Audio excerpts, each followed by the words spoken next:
Samantala, natuntunan ng Department of Health sa Bicol ang 8 OFWs na pasahero naman ng Etihad Airlines. Panawagan ng DOH na dapat sa loob ng 14 na araw magpa-swab test ng voluntaryo ang mga bagong uwing OFWs. Ang buong ulat, kunin naman natin sa aming kasamang si Grace Rifama Simando ng Radyo ng Bayan Naga. Grace, marahay na hapon sa iyo.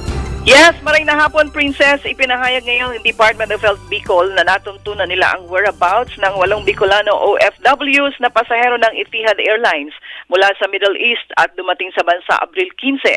Ayon kay Dr. Rose Rempilio, DOH Bicol, ang 8 ay lahat na nag-undergo ng swab test, mga pagsusuri at ang tissue sample ay lahat ng naipadala sa DOH Central. Isa-isa na rin umanong inire-relay sa kanila ang resulta at good news dahil wala pa namang nakitang positive sa MERS-CoV. Kumampante o kinampante ng DOH ang publiko na wala tayong dapat ikabahala dahil sa ngayon ay walang suspect o carrier ng MERS-CoV dito sa Pilipinas, maging dito sa Bicol area.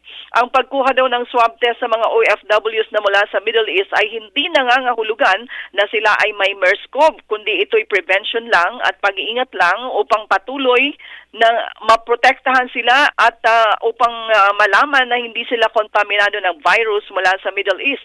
Panawagan ng DOH sa lahat ng mga OFWs na dapat within 14 days upon arrival sa bansa ay magboluntaryo silang magpa-swab test at quarantine. Radyo ng Bayan Naga, Grace Rifama Simando para sa Telebisyon ng Bayan.